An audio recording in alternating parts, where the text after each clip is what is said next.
In a night dedicated to teachers, a big announcement is revealed. Stephanie Bellino! Straight from the 2018 Eddie Awards, meet your new Teacher of the Year. You are the reason I wake up every day, and I'm excited to do this work. So thank you.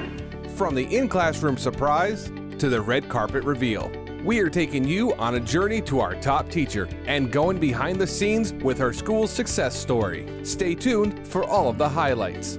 Plus, it's the robotics program teaching students to go beyond parts and programming to solving real-world issues. Coming up, we'll have one team's take on tackling an everyday problem. Hear more on their innovative invention next.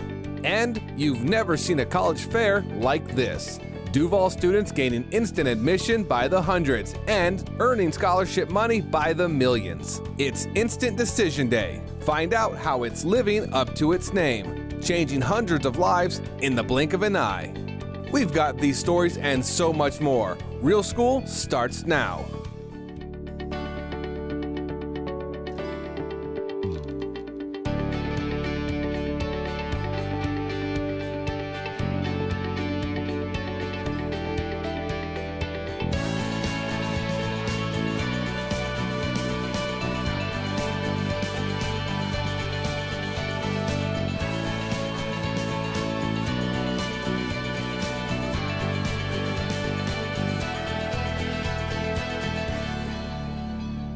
From the school to center stage, it's our teachers who were the stars in this once-a-year ceremony dedicated to education.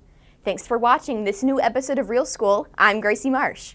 We're talking about the Eddie Awards and the naming of our new Teacher of the Year. But before there was one big winner, there were 5 finalists. Here they are, 5 educators representing elementary, middle, high school, and alternative programs. They were selected as the top contenders by committee, following a months-long process. In fact, our cameras were rolling as the prize patrol surprised each of them in their classrooms, letting them know that they were in the running for the 2018 Florida Blue Duval County Teacher of the Year. We saw plenty of smiles, even some tears, but all around, lots of excitement. Finally, it was time for the big night. Who would be named as our next Teacher of the Year? Real School reporter Joshua Oberez is here with the highlight reel, including that moment everyone was waiting for. Right, Joshua? Gracie, the night may have ended with one Teacher of the Year, but it was clear. This evening was about all teachers, a tribute to the men and women who work hard to educate our children, day in and day out. Flashing bulbs, beautiful gowns, and some pretty sharp dressers. Maybe you're not used to seeing teachers like this, but for those behind this gala, there was no other way. Teachers had to be in the spotlight. The 27th Annual Eddie Awards began with each school's Teacher of the Year strutting across the stage like real celebrities. Add some music, and some special touches, and the night was off to a fantastic start. To provide every student an opportunity to have a high-quality education. Hosted by the Jacksonville Public Education Fund, the theme was Great Teachers Are Timeless. And every speech and presentation was centered around just that. You know and we know, but we have to make sure that everybody in this city and everybody in this country knows how important what you do is. As the evening went on, and the number of teachers were recognized, the focus eventually fell to these 5. You see, they each came as finalists, but only one would leave as Teacher of the Year. So, one by one, we met each of them. I don't know what I would do if I was not a teacher. We went inside each of their classrooms by video, and we heard from their students, live and in person. Well, I'm pretty sure she's the best. I know this because she treats every one of us like her own children. By the time the presentations were done, I think we were all wondering how the judges could make such a tough decision. But then, it was time to open that envelope and reveal the Teacher of the Year. Stephanie Bellino! Congratulations! That's Stephanie Bellino, a 5th grade ELA teacher at Garden City Elementary School. I work with the best staff and I've learned from the best district, personnel, and so to just hold this title and represent them, it is truly an honor. This whole process has just made myself and my students, my 63 kids, feel like we matter. And it's not just in the walls of our classroom or our school in general. We matter outside of the school and we matter in the community. And so that alone, I felt like a winner before this night even started. Ms. Bellino, we congratulate you and every hard-working teacher in the district. And as I end, I just have one last thing to say. This is the Super Bowl of teaching, so I'm going to Disney World. Even though she's earned Duval's top title, the journey doesn't stop for Bellino. She will now go on to compete for the statewide title this July in Orlando. And Ms. Bellino, we're totally rooting for you. For Real School, I'm Joshua Oberis. Back to you. Thanks, Joshua. And this isn't just a big win for Miss Bellino. It's also a big win for Garden City Elementary. That's because in just 1 year, the school went from a D to a B. And that's thanks to the work of Bellino, her peers, and the rest of the Garden City team. Coming up, we're going one-on-one with Principal Michelle Grover to learn how staff rallied together to make for this big turnaround. It's an inspiring story of success you don't want to miss. We'll have much more later on Real School. Now picture this. One moment, you walk into your school's media center as a high school senior, and the next, you leave as part of the freshman class of a local college or university. It's a true story for scores of students here in Duval County. Here's Real School reporter Latia Hester with the exciting story. Gracie, it was all part of a pretty amazing formula. Take more than a dozen colleges and universities and place them all under one roof and watch as students' lives are changed, all in an instant. Meet Inglewood senior Charis Dawson. She has one and two reasons to be excited. I got accepted into Savannah State and I got accepted into Bethune-Cookman University. Now, meet senior Tyler Crawford. He also has good news. I got accepted into St. Leo and Jacksonville University. And then there's Leo Castro.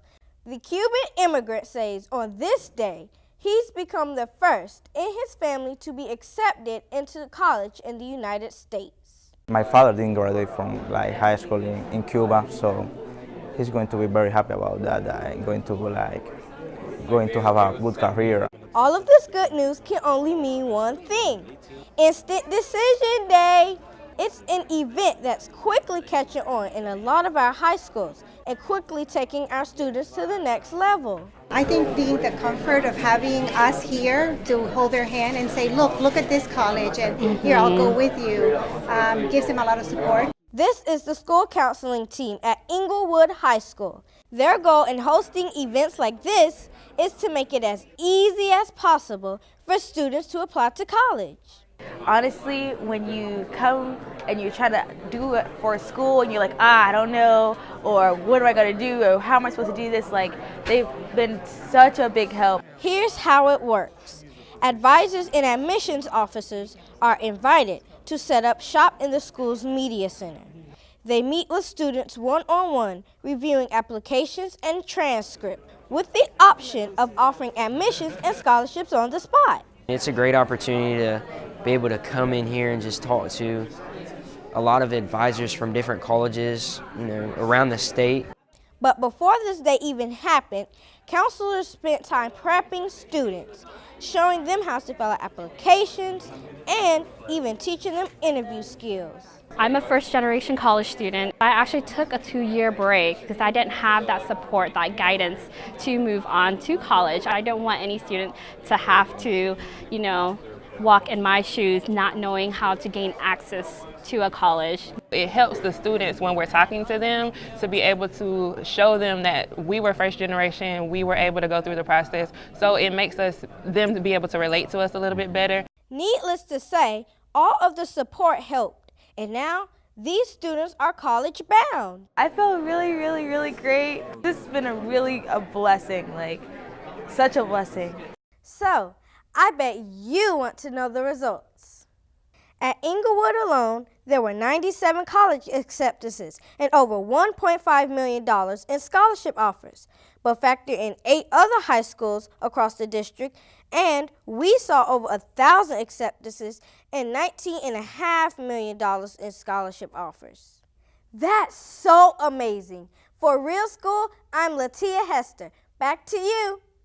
Now to a week-long celebration centered around the love of literacy. The district recently joined the state of Florida in setting aside a week to promote reading. And what better way to sweeten things up than by taking a page out of a popular tale? Enter the Lollipop Guild at Timucuan Elementary School. Inspired by characters from The Wizard of Oz, this guild consisted of 3 district administrators who surprised students with treats in honor of Literacy Week. Monica Jenkins, Sonia McSwain, and Ingrid Carias visited classrooms and rewarded students as they participated in activities linked to reading. That included story time, coloring sheets, and more. In the end, this trio visited 5 schools. 27 additional schools were also visited by a variety of district specialists and staff. But hey, the fun didn't stop with lollipops. Check out these pictures and you'll see our schools participated in a bunch of cool activities. At San Jose Elementary, students and staff got wild about reading by wearing fun animal prints. Over at Pine Forest School of the Arts, it's the s'more you know. Students and staff dropped everything for 30 minutes to read and snack on s'mores. Finally, at Kernan Trail Elementary, the Starbucks Cafe was up and running. Students received a cup of hot chocolate after they put in some quality time reading.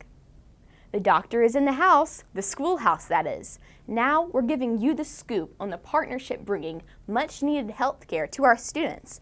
Real School anchor Tavion Johnson joins us with a groundbreaking new initiative. Gracie, it's a partnership providing a prescription for change, an opportunity for children to get something so fundamental many of us take it for granted, and that's being able to see the doctor. With the fanfare of a band, the crowds, and a ribbon cutting, it's obvious that this was one special occasion. To learn why, one needs to look and listen no further than the news conference inside Ribault High School. Well, we felt obviously we have a special responsibility for the health of the children in our region. Before this crowd of leaders and partners, we heard some important announcements. The first is that Ribault Middle and high schools have each become home to a Wolfson Children's School-based health center. The goal is to give students access to professional primary care in the convenience of their own school. Which means students can receive prescriptions for needed medical services, and they can receive immediate health care by a pediatrician or a nurse practitioner. The second is that Ribault Family Resource Center on Winton Drive is open to the Ribault and Sally B. Mathis community.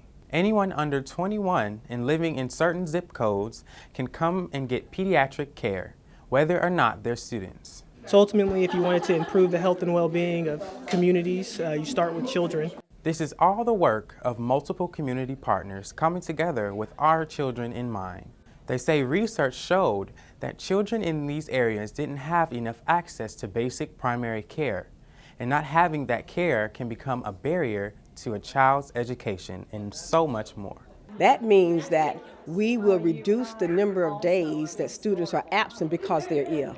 So they don't have to go anywhere. If they're not feeling well, they come to school, go to the health clinic, where they will be provided the medical services, and they continue with their school day. But the work won't stop with medical needs. Leaders will also partner with other groups in finding out what other hurdles their patients may be facing. To learn from students and to engage with them and to try to do non-clinical things that can improve the health and well-being of students and communities. In the end, it all sounds like exactly what the doctor ordered. This is larger than just Ribault High School. This happens to be the location, but it's community-wide. We don't want it to be said that this opportunity is here and people don't know about it. Right now, students at Ribault Middle and High can visit their respective clinics during the week. As for the Family Resource Center, they're now open Monday through Friday from 8 a.m. to noon. Their plans are to expand their hours in the future. For Real School, I'm Tavion Johnson, back to you. Thanks, Tavion. Coming up on Real School, he's a student who had a 1 in 7,000 chance of earning a prestigious award, and we're happy to report he did just that. After the break, we're introducing you to the Duval Senior, now known as the recipient of the Legion of Valor Bronze Cross for achievement. Keep it here to find out what the award represents and why this honor is so important to him and his school. And they're making a difference their mission at the school, in their city, and all over the world. Soon, we're introducing you to Staying is for Change. Learn how this after-school group is working to change lives, one project at a time. We'll have these stories and more, so don't change the channel. Real School will be right back. A look inside your public schools. Gee whiz, that looks fun and educational. Well, that was then and this is now. Times have changed in Duval County and so have your options. Our students are programming robots in STEM and learning career trades like construction. They're attending military leadership academies and enrolling in sports medicine, management, and broadcast programs. With so many neighborhood, magnet, and choice options, we don't have time to name them all. But we do have something unique for every student. Discover today's Duval County Public Schools. Welcome back to Real School. When you hear the words First LEGO League, you probably think of robots, programming, and competitions. But what about washing machines and filters? Real School reporter Olivia Harris joins us with an interesting explanation. Gracie, you should know that the first rule about the First LEGO League is that it's about way more than robots. In fact, for the team you're about to meet, it's also about solving real, everyday problems. Set, go. In the days leading up to a big competition, they're tweaking robots, going over materials, and working on their presentation. These are the Technical Trojans, the robotics team of James Weldon Johnson College Preparatory. And while robots represent an important part of what they're doing, there are far more pieces to this puzzle. It's not just robotics. It's like all these different factors that kind of key in to make you a better person. You see, for each year that the First LEGO League hosts competitions, they also ask students to work under a theme. This year's theme is hydrodynamics. It focuses on the human water cycle. It asks, what do students know about where we get our water from, how our water's cleaned, where does our water go when it's treated? Teams are then tasked with finding a problem within that theme and coming up with a solution. And for the Technical Trojans, the problem they zeroed in on proved to be pretty big and pretty small, all at the same time. You're also learning about problems in the real world, and we're trying to figure out ways to stop it, just kids trying to figure out small solutions to fix big problems. So this right here, this thin line, is a microfiber. This year, the group decided to focus on microfibers. They're tiny, microscopic pieces of plastic that are found in lots of clothing and get released into our water supply through the washing machine. And the more you wash them, as that breaks down, what starts to happen is those little fibers are being released. You don't notice it when you wear the clothing because these fibers are so microscopic, you can only see them under a microscope. And so through a lot of trial and error, the Technical Trojans took it upon themselves to figure out a way to filter as many microfibers as possible. It was a lot of work. We had to count microfibers and do things of that sort. First, the team built and tested different filters on a washing machine. Then, they measured water samples under the microscope until they found something that got most of the microfibers out. It makes me feel like really excited just to see where this whole project goes. If this filter that we're working on becomes really big, I think that would be very exciting. Beyond presenting this invention at their competitions, the Technical Trojans are also working on getting a provisional patent. Proof that when given a challenge, these students will rise to the challenge. And we wish them all the best. I think it helped with my confidence because we're going to different places, explaining a project, talking to people we haven't met before. There is not that I can't do, there's not that feeling of I don't belong or I don't know how. Their confidence, their friendships, their bonds have just grown so much. Gracie, this team tells us they're pretty much like family. And when you factor in the teamwork, the critical thinking, and all the other skills asked of them, we have no doubt that each and every one of their futures is very bright. For Real School, I'm Olivia Harris. Back to you. Thanks, Olivia. It's the highest award given within the Marine Corps Junior ROTC, and it's only given to one cadet.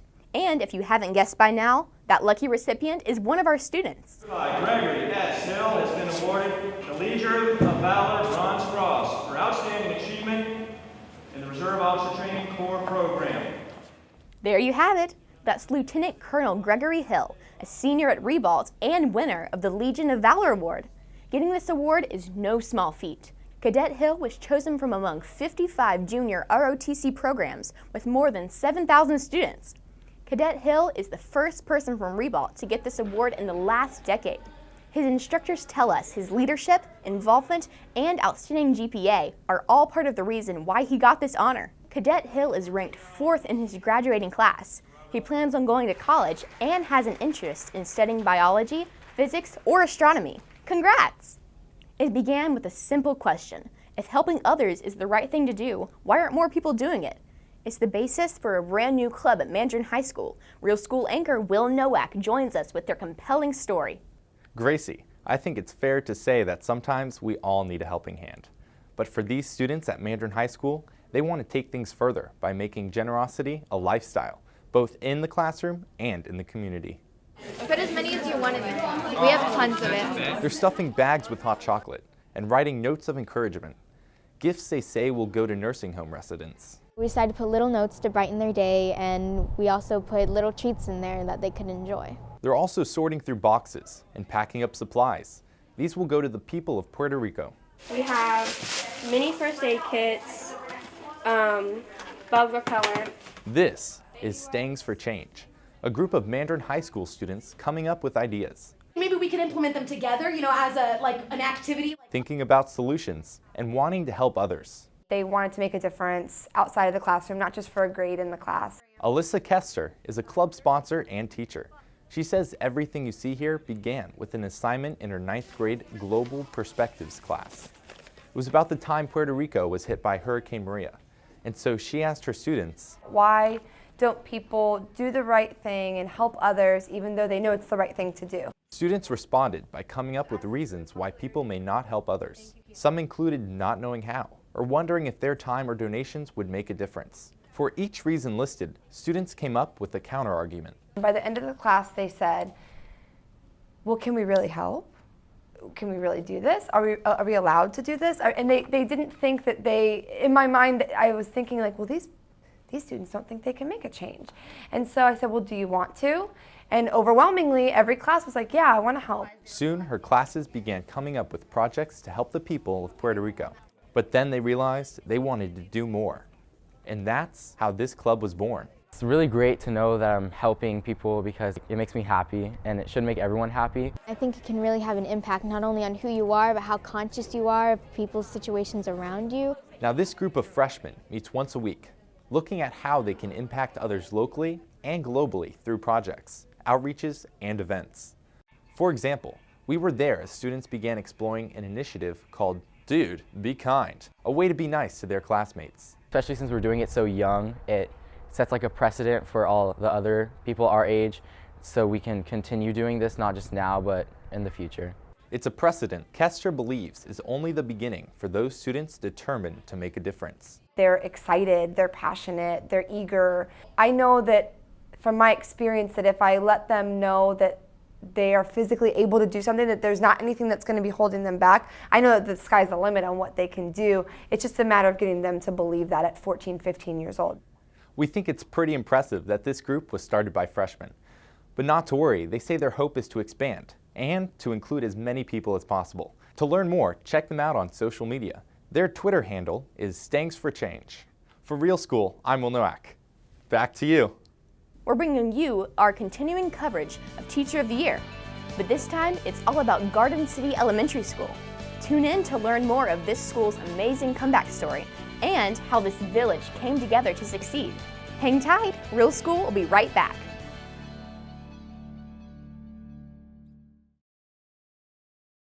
Any issue I have that's not just school related, I've come to her with so many just regular life problems, and I know that there's nothing that I can't talk to her about. Anything that I feel that I need to talk to her about, she's always there to listen, and she's always there to give advice, and her advice is great. Sometimes okay. But I mean, she's become one of my closest friends, and that's really nice knowing that you work with one of your closest friends. For our final story of the day, we head to Garden City Elementary.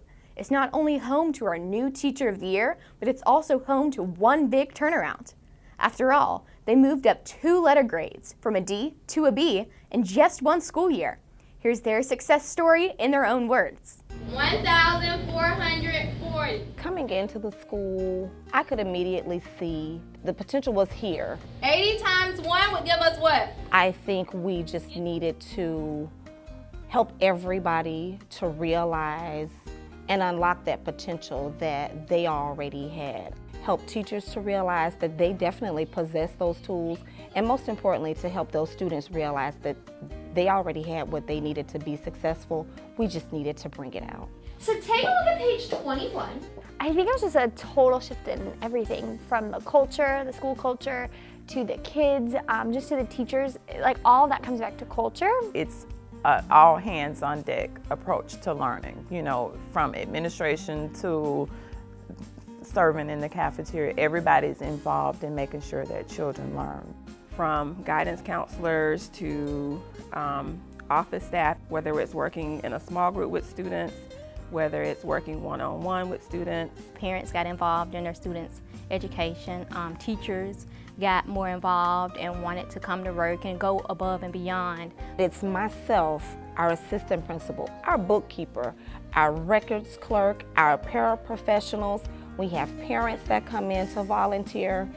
I think it not only sends a good message to our students and parents, but to teachers as well. I think that we got into a rut of focusing only on academic, almost a panicked, just pushing academic.